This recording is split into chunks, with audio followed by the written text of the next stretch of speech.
चलिए दोस्तों, MS Excel की क्लास को आगे कंटिन्यू करते हैं। लास्ट क्लास में हमने कुछ बेसिक ऑप्शन सीखे थे एक्सेल के, लाइक सम, एवरेज, ठीक है। और हमने यहाँ से कुछ अलाइनमेंट के और फ़ॉन्ट के ऑप्शंस किए थे, प्लस हमने ये नंबर टैब भी कवर कर लिया था। फॉर्मेट टेबल हो गया था, सेल स्टाइल हो गया था। अब आपके पास एक एग्जाम्पल है, सबसे पहले थोड़ा रिवाइज कर लेते हैं। टोटल कैसे निकालते हैं? इक्वल टू सम, ये तीनों सब्जेक्ट्स को आप सिलेक्ट कर लो, ब्रैकेट क्लोज, एंटर।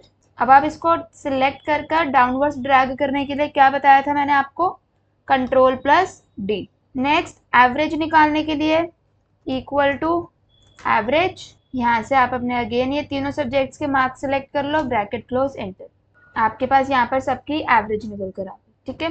अब नेक्स्ट इसमें पहले हम थोड़ा सा ऑप्शंस देख लेते हैं। और जैसे कि आपके पास यहाँ पर एक ये प्लस का साइन है, इस प्लस के साइन से आप क्या कर सकते हो? न्यू शीट ऐड कर सकते हो, ठीक है। प्लस के साइन पे क्लिक किया, आपकी देखो यहाँ से शीट 2 आ गई, क्लियर। नेक्स्ट, बाय डिफॉल्ट जो इसमें नाम लिखा हुआ आएगा वो शीट 1 और शीट 2 लिख कर आएगा, लेकिन अगर आपको इसका नाम चेंज करना है तो कैसे करोगे? जो आपका शीट 1 वाला टैब है, इस पर राइट क्लिक करोगे तो आपके पास थर्ड ऑप्शन आएगा रीनेम का। आपने इस पर क्लिक करना है, जो भी आप इसका नाम रखना चाहो वो आप नाम रख सकते हो। जैसे मैंने कहा, इसका नाम रख दो टेबल 1 और इस वाली शीट का नाम रख दो टेबल 2, ठीक है। नेक्स्ट, अगर आपको इसका कलर चेंज करना है टैब्स का, राइट क्लिक करो, यहीं पर ऑप्शन आएगा आपके पास टैब कलर का। जो भी कलर देना है आप यहाँ से इनका कलर दे सकते हो, ठीक है। तो आप इन टैब्स का रीनेम भी कर सकते हो, प्लस इनका कलर भी चेंज कर सकते हो। नेक्स्ट, कॉपी पेस्ट तो आप लोगों ने सीखा होगा। इसको यहाँ से सिलेक्ट करो, कॉपी करो और यहाँ क्लिक कर कर पेस्ट कर दो, ठीक है। अब हमें पता है कि अगर मैं यहाँ से देखो मैथ्स के मार्क्स 97 और यहाँ पर भी 97 है, ये मेरी ओरिजिनल टेबल है, मैंने इसमें कुछ भी चेंज किया, इसको मैंने 50 बना दिया, क्या मेरी नीचे वाली टेबल में चेंज आया? नहीं, ठीक है। तो मैं क्या चाहती हूँ कि जब भी मैं किसी ओरिजिनल टेबल में चेंज करूँ तो उसकी जितनी भी कॉपीज है उन सब में साथ के साथ चेंज हो जाए। तो उसके लिए आपने क्या करना है? कॉपी तो नॉर्मल करना है, जहाँ पेस्ट करना है वहां क्लिक करो। पेस्ट के नीचे आपके पास एक एरो होता है, यहाँ से आपने क्लिक करना है पेस्ट स्पेशल। पेस्ट स्पेशल पर आओगे तो यहाँ पर आपको मिलेगा पेस्ट लिंक। पेस्ट लिंक पर जैसे ही आप करके क्लिक करोगे, जो भी मर्ज किए हुए सेल थे सबसे पहले तो उसको आपको दोबारा मर्ज करना पड़ेगा। अब आप यहाँ से देखोगे इसके मार्क्स 50 है, इसके मार्क्स भी 50 है, मैंने इसको वापस पहले जैसा 97 बना दिया, देखो इधर भी चेंज आ गया, ठीक है। मैंने इसको 40 बना दिया, यहाँ भी चेंज आया, लेकिन नीचे चेंज नहीं आया। तो हम क्या करते हैं, अगर आप चाहते हो कभी भी जब भी आप किसी ओरिजिनल टेबल में चेंज करो तो उसकी जितनी भी कॉपीज है उसमें भी चेंज आ जाए, तो आपको इसको नॉर्मल पेस्ट नहीं करना, उसको पेस्ट स्पेशल के थ्रू पेस्ट करना है, ठीक है। कैसे करोगे पेस्ट स्पेशल के थ्रू? कॉपी करोगे, जहां भी पेस्ट करना है वहां क्लिक करोगे, पेस्ट के नीचे इस ड्रॉप डाउन पे क्लिक करोगे, यहाँ से आओगे पेस्ट स्पेशल पे और इसको एज अ पेस्ट लिंक कर देना। डायरेक्टली ओके नहीं करना, पेस्ट लिंक करना है। पेस्ट लिंक का मतलब आपकी जितनी भी टेबल्स हैं वो उस टेबल से लिंक हो जाएंगी, जिससे अगर आप कुछ भी चेंज करोगे तो उसमें भी चेंज हो जाएगा, ठीक है। या फिर इसकी शॉर्टकट की भी है, आप पहले कॉपी कर लो, जहां भी पेस्ट करना है क्लिक करो और वहां पर आप प्रेस कर दो control alt V. Normal paste की शॉर्टकट की क्या होती है?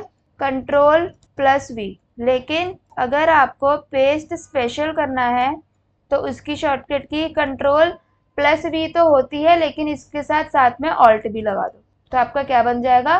Control plus alt plus V, ठीक है। यहाँ से आके आप पेस्ट लिंक पर क्लिक कर दो, आपका ये कंप्लीट हो जाएगा, ठीक है। नेक्स्ट आपका आता है यहाँ पर अपने डेटा को असेंडिंग ऑर्डर में सॉर्ट करना, यानी जो नेम्स हैं इसको प्रॉपर असेंडिंग ऑर्डर में अरेंज कर दो, जैसे आपके स्कूल के रजिस्टर्स होते हैं, अल्फाबेटिकल में चलते हैं, पहले ए फिर बी फिर सी फिर डी, इस तरीके से आपके लास्ट तक चलते हैं। यहाँ से आपने इसको सिलेक्ट करना है, होम टैब पर यहाँ पर आपके पास ऑप्शन आएगा सॉर्ट एंड फिल्टर, इस पर क्लिक करो। आपके पास पहला ऑप्शन ए टू जेड मतलब असेंडिंग, जेड टू है यानी डिसेंडिंग, ठीक है। ए टू जेड पर क्लिक करो और इसे उठा के सॉर्ट करो, क्लियर।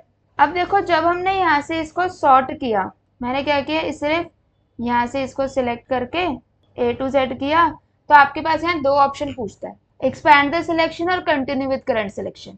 इसका मतलब समझते हैं, एक्सपैंड द सिलेक्शन यानी अगर अनीता का नेम ऊपर शिफ्ट होगा तो उसके मार्क्स, एवरेज, टोटल सब कुछ उसके साथ साथ चेंज हो जाना चाहिए। कंटिन्यू विद करंट सिलेक्शन यानी सिर्फ नेम्स का ऑर्डर शिफ्ट कर दो लेकिन उसके मार्क्स को चेंज मत करो, उसकी प्लेस वहीं पर फिक्स रखो, तो इससे तो आपका डेटा गलत हो जाएगा। तो हमें हमेशा जब भी सॉर्ट करना है तो यहाँ से क्या लेना होगा, एक्सपैंड द सिलेक्शन करके इसे सॉर्ट कर दो। क्लियर। अब मुझे इस शीट पे ढूंढना है कि कहाँ कहाँ फॉर्मूला लगा है। फॉर्मूला अगर आपको किसी भी सेल में देखना है तो उसकी शॉर्टकट की मैंने क्या बताई थी आपको, क्या बताई थी, F2। ठीक है, अब क्या मैं यहाँ से हर एक सेल पर F2 प्रेस कर कर देखूं, नहीं, आपके पास होम टैब में लास्ट ऑप्शन आता है फाइंड एंड सिलेक्ट। क्या फाइंड करना है, फॉर्मूलाज।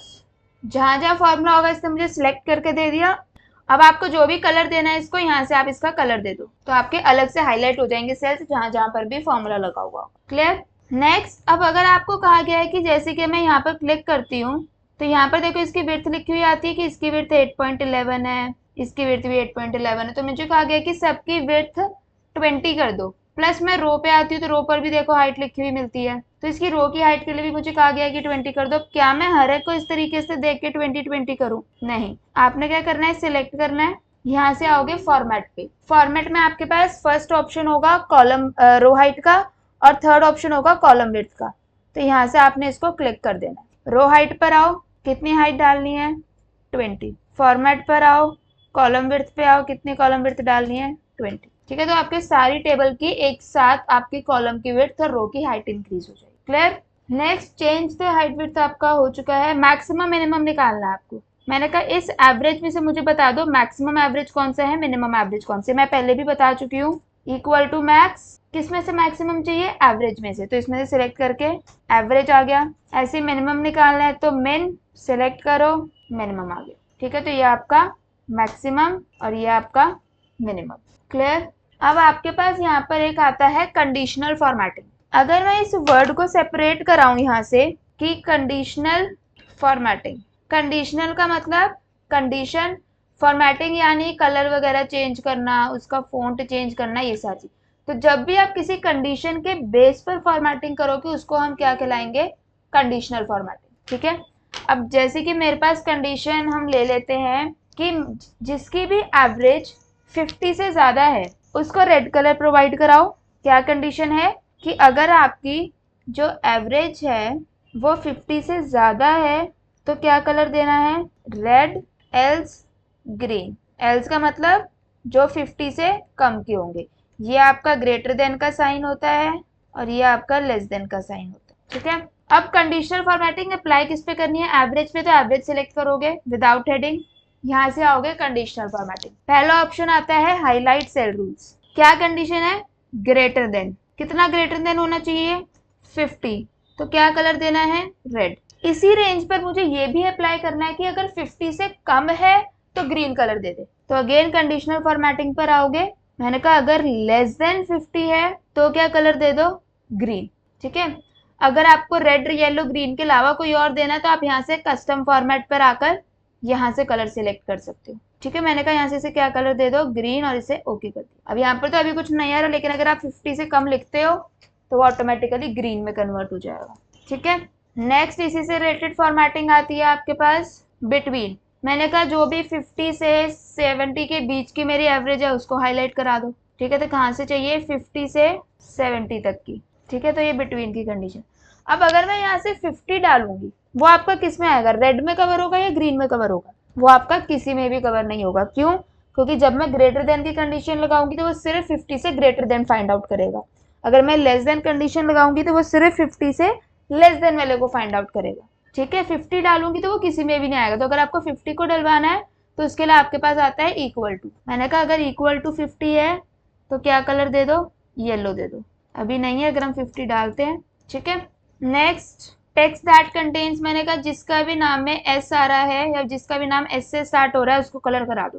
टेक्स्ट दैट कंटेन्स किससे स्टार्ट हो रहा है, एस से, आपका देखो हाईलाइट करा दिया। ठीक है, सेम विद ऐसी आपका डेट अकरिंग है। अगर आप बहुत सारी कोई डेट्स लेते हो, लेट सपोज हमने यहाँ से डेट ले ली, कंडीशनल फॉर्मेटिंग, डेट के लिए आपके पास सिर्फ डेट अकरिंग का आता है। येस्टरडे की डेट करानी है तो आपको कल की डेट हाईलाइट कराएगा। टुडे करानी है टुडे की करा देगा, कल की करानी है कल की करा देगा, last 7 days, last week, this week, next week. तो आपको ये इस तरीके से आपको कराता रहे, इस मंथ की कौन सी है, नेक्स्ट मंथ की। तो डेट के लिए आपके पास डेट के लिए ही अलग से कंडीशनल फॉर्मेटिंग होती है, ठीक है।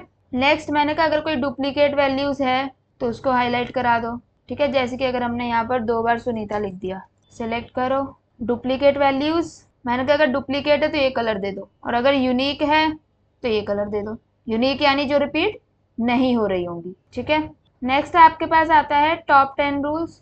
आपको टॉप 10 आइटम्स चाहिए, टॉप 10% चाहिए, बॉटम 10% चाहिए, अबव एवरेज। मैंने कहा अगर जिसकी 50 से ज़्यादा एवरेज है मुझे सिर्फ वो वाला रिकॉर्ड दे दो, तो वो आपका अबव एवरेज है।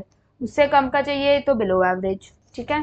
डेटा बार्स आपके हर एक में देखो इस तरीके से ये बार शो कर देगा। जिसके सबसे ज़्यादा मार्क्स होंगे उसके सबसे ज़्यादा यहाँ पर बार हाईएस्ट होगा, जिसके कम मार्क्स होंगे उसका बार उसके हिसाब से होगा। कलर स्केल आपको इस तरीके से कलर स्केल देगा ये। अब जैसे इसमें क्या पता चल रहा है, जैसे जैसे मार्क्स आपके कम होते जा रहे हैं आपका जो कलर है वो रेड में कन्वर्ट होता जा रहा है। जिसके सबसे कम मार्क्स हैं उसका कलर सबसे ज़्यादा डार्क रेड है, ठीक है। नेक्स्ट आइकन सेट्स आपको इस तरीके से आइकन्स बना के देगा। जैसे कि हमने स्टार ले लिया, ठीक है। तो जिसके 80 से ज़्यादा है उसमें फुल स्टार आ रहा है, जिससे उसके कम है तो उसमें स्टार दिखाई नहीं रहा, ठीक है। इसको हम अपने तरीके से कस्टम कर सकते हैं, लेकिन वो हम सीखेंगे एडवांस एक्सेल में, ठीक है। अभी आपको सिर्फ इतना लगाना सीखना है, दैट्स इट। क्लियर इतना? यहाँ तक किसी को भी कोई डाउट है तो पूछ लो। नेक्स्ट अब जो हम स्टार्ट करने वाले हैं वो एक्सेल का सबसे ज़्यादा इम्पोर्टेंट टॉपिक है। क्या क्या टॉपिक है वो आपका? इफ कंडीशन, ठीक है। एक बार देख लेते हैं क्या है आपका टॉपिक, इफ कंडीशन। इसका क्राइटेरिया सबसे पहले देखते हैं क्या होता है। इसका क्राइटेरिया आपका होगा equal to if logical test value if true comma value if false. Logical test का मतलब आपकी कंडीशन क्या है, अगर वो कंडीशन मैच हो जाती है तो क्या आंसर चाहिए, अगर वो कंडीशन मैच नहीं होती है तो क्या आंसर चाहिए, ठीक है। अब जैसे आपने देखा होगा स्कूल में आपके पास रिजल्ट्स निकलते हैं कि अगर 33 से ज़्यादा मार्क्स हैं तो उसको पास कर दो वरना फेल कर दो। तो पास होने की कंडीशन क्या है कि आपके मार्क्स 33 से ज़्यादा होने चाहिए तो ही पास होगे, वरना आप क्या होगे, फेल। तो उसको इसी में हम कैसे लिखेंगे, जैसे कि कंडीशन क्या है कि जो आपके मार्क्स हैं वो ग्रेटर देन 33 होने चाहिए, अगर है तो क्या होगा, पास, एल्स फेल। एल्स का मतलब वरना वो क्या कर दो, फेल कर दो। तो मेरी कंडीशन क्या है कि जो मार्क्स है वो ग्रेटर देन 33 होने चाहिए। अगर ये कंडीशन मैच हो गई तो क्या आंसर चाहिए, पास। अगर ये कंडीशन मैच नहीं हुई तो क्या आंसर चाहिए मुझे यहाँ से, फेल। अब इफ कंडीशन में ये होता है कि अगर आपके पास नंबर्स हैं, नंबर्स इन्वर्टेड कॉमा में नहीं आएंगे। अगर आप कोई अल्फ़ाबेट लिख रहे हो तो अल्फ़ाबेट आपका हमेशा डबल इन्वर्टेड कॉमास में आएगा। और इफ कंडीशन में कंडीशन यूज करने के लिए आपको हमेशा सिर्फ greater than, less than, equal to, greater than equal to, less than equal to, सिर्फ यही सिंबल यूज करने हैं, इसके अलावा आप नहीं यूज कर सकते, ठीक है। इसको एक बार नोट डाउन कर लो, फिर हम इसको इसमें अप्लाई करके देखते हैं। चलिए आगे बढ़ते हैं। यहाँ से हमें सबसे पहले निकालना है रिजल्ट। कंडीशन क्या थी, अगर आपकी जो एवरेज है वो 33 से ज़्यादा है तो पास वरना फेल। किसके बेसिस पर निकलेगी, एवरेज के बेसिस पर। तो मैंने कहा इक्वल टू इफ, वही आ गया देखो, logical test value if true value if false. सबसे पहले हाईलाइट क्या करा रहा है, लॉजिकल टेस्ट, यानी कंडीशन क्या है। मेरी कंडीशन क्या है कि जो एवरेज है वो ग्रेटर देन होनी चाहिए कितने से, 33 से। अगर है तो का मतलब एक्सेल में मान लो कॉमा। अब क्या हाईलाइट कर रहा है ये, वैल्यू इफ ट्रू, यानी अगर आपके मार्क्स 33 से ज़्यादा है तो आपको उसे क्या कराना है, पास। पास मेरा अल्फ़ाबेट है या न्यूमेरिकल है, अल्फ़ाबेट, तो इसको हम किस में लिखेंगे, डबल इन्वर्टेड कॉमास में। डबल इन्वर्टेड कॉमास यूज करो, यहाँ से लिखा पास, कॉमा। अब क्या हाईलाइट करा रहा है, वैल्यू इफ फॉल्स, यानी अगर सामने वाले की कंडीशन ये नहीं फुलफिल होती, यानी अगर उसके 33 से ज़्यादा मार्क्स नहीं आते तो उसको क्या डिक्लेयर कर दिया जाएगा, फेल। तो इन्वर्टेड कॉमर्स में अगेन लिख दो fail, inverted comma close, bracket close, enter. यहाँ से आप इसको कंट्रोल डी से ड्रैग करो। सबके मार्क्स देखो 33 से ज़्यादा इसलिए अगर आप किसी के भी मार्क्स 33 से कम कर देते हो वहीं पर ये देखो फेल हो जाएगा, ठीक है। नेक्स्ट आपका आता है ग्रेड। ग्रेड के लिए अब जो हम यूज करेंगे वो यूज करेंगे नेस्टेड इफ। क्या यूज करेंगे, नेस्टेड इफ। ठीक है, नेस्टेड इफ का बेसिकली मतलब क्या होता है, मल्टीपल टाइम्स इफ, यानी इफ के अंदर इफ लगाना। ठीक है, जैसे कि मैंने यहाँ पर कंडीशन लिखी कि अगर आपके जो एवरेज है वो ग्रेटर देन 80 है तो उसको ग्रेड दे दो ए। अगर उसकी एवरेज 50 से ज़्यादा है तो उसको दे दो ग्रेड बी। अगर उसकी एवरेज 33 से ज़्यादा है तो उसको ग्रेड दे दो सी, एल्स उसको ग्रेड दे दो डी, वरना उसको क्या दे दो, डी। तो इसका फॉर्मूला क्या होगा, equal to if average select करोगे आप अपना, अगर ये ग्रेटर देन क्या होगा 80 तो क्या ग्रेड देना है, ए। ए क्या है, इन्वर्टेड कॉमा, फिर कॉमा लगाकर दोबारा इफ लगाओगे आप, फिर दोबारा चेक करो कि क्या ये एवरेज ग्रेटर देन है 50, अगर है तो बी ग्रेड, फिर comma if average is greater than 33 तो क्या देना है, सी ग्रेड, वरना क्या दे दो, डी ग्रेड। लास्ट वाली कंडीशन में कभी भी आपका नहीं लगेगा इफ, क्योंकि जितनी भी कंडीशन होगी उससे कम बार इफ लगेगा। कंडीशन कितनी है, 1 2 3 4, तो इफ कितनी बार लगेगा, 3 बार, 1 2 3, 3 बार हमने इफ लगा दिया। लास्ट वाली कंडीशन के लिए इफ यूज नहीं करते। ठीक है, अब इसको अप्लाई करते हैं। इसमें मैंने कहा equal to if condition average greater than होनी चाहिए 80, अगर है तो क्या देना है, ए अल्फाबेट है तो क्या लिखा, इफ, फिर कॉमा इफ, मैंने कहा चलो ये नहीं तो ये चेक कर लो कि क्या इसके मार्क्स ग्रेटर देन 50 है, अगर 50 से ज़्यादा है तो क्या मिलेगा, बी ग्रेड, फिर comma if average is greater than 33 तो सी ग्रेड। 3 बार इफ लगाना था, 3 बार लग गया। अब वैल्यू इफ फॉल्स, यानी अगर इसमें से एक भी कंडीशन मैच नहीं होती तो क्या करवा दो, मैंने कहा फिर तो उसे डी ग्रेड दे दो, उसको कोई कंडीशन नहीं देगी। अब इफ कंडीशन जो नेस्टेड इफ है, इसमें आपके इफ ओपन तो सारे अलग अलग होंगे, यानी जो इफ के ब्रैकेट्स है ये ओपन तो अलग अलग होंगे, लेकिन जब आप इसको क्लोज करोगे तो क्लोज सारे एक साथ होंगे, 1 2 3, एंटर कर दो, ड्रैग कर दो, कंट्रोल डी से। ठीक है, एक बार इसका ये वाला फॉर्मूला नोट डाउन कर लो अपनी नोटबुक्स में। हो गया क्लियर इतना, यहाँ तक किसी को भी कोई डाउट। अब इसी में एक और कंडीशन अगर मैं रिजल्ट की बनाना चाहूँ कि अगर 33 से ज़्यादा है तो आपका क्या होगा, पास, अगर 33 आते हैं तो कंपार्टमेंट, वरना फेल। ठीक है, तो इसके लिए सोचो क्या कंडीशन लगेगी। पहली बात कंडीशन कितनी है, 3, तो इफ कितनी बार लगेगा, 2 बार। तो हमने लगाया इक्वल टू इफ, मैंने कहा पहले चेक करोगे कि आई एवरेज ग्रेटर देन 33 है, अगर है तो पास, फिर comma if average is equal to 33 तो क्या देना है, कंपार्टमेंट, वरना क्या कर दो, फेल। 2 बार ब्रैकेट ओपन हुआ, 2 बार ब्रैकेट क्लोज। ठीक है, तो अगर देखो आप किसी के एवरेज 33 लिखोगे तो कंपार्टमेंट, 33 से कम लिखोगे तो फेल। क्लियर। ऐसी अब आपको यहाँ पर एक कंडीशन देते हैं, लेट सपोज हमने यहाँ से कुछ डेजिनेशंस लिखी, क्लर्क, सेल्स पर्सन, पीएम।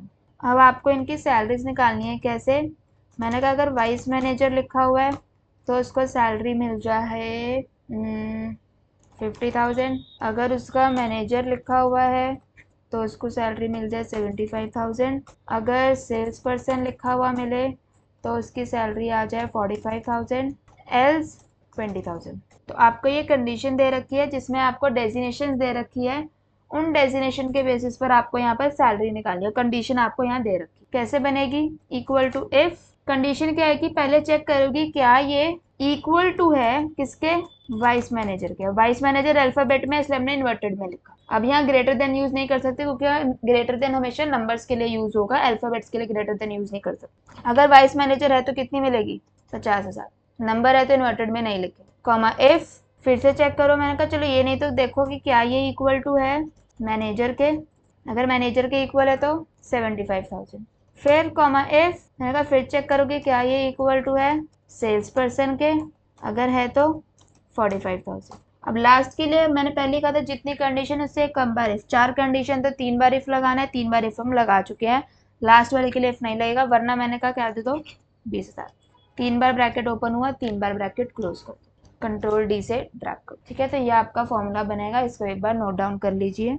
बस इस चीज़ का ध्यान रखना, कंडीशन क्या है, वो कंडीशन मैच होगी तो क्या चाहिए, वो कंडीशन मैच नहीं होगी तो क्या चाहिए। ठीक है, जितनी कंडीशन होगी उससे कम बार इफ लगेगा, ओपन ब्रैकेट सारे एक साथ होंगे लेकिन क्लोज सारे अलग अलग आपके ऊपर होंगे लेकिन क्लोज सारे एक साथ। ठीक है, बहुत इंपॉर्टेंट कंसेप्ट है इफ कंडीशन का, लॉजिकली समझना, रट्टाफिकेशन मत लगाना वरना समझ नहीं आएगी। क्लियर? इसको अच्छे से एक बार प्रैक्टिस कर लेना। एक चीज़ और, अगर इसमें आपको पासवर्ड लगाना है, राइट क्लिक करो, शीट पे आपके पास ऑप्शन आएगा प्रोटेक्ट शीट का, 1234 123। अब आप इस शीट पे कुछ भी टाइप नहीं कर सकते, लेकिन शीट 2 पर करना चाहो तो कर सकते हो। क्यों? क्योंकि मैंने पासवर्ड सिर्फ शीट 1 पे लिख के लगाया था, शीट 2 पर नहीं।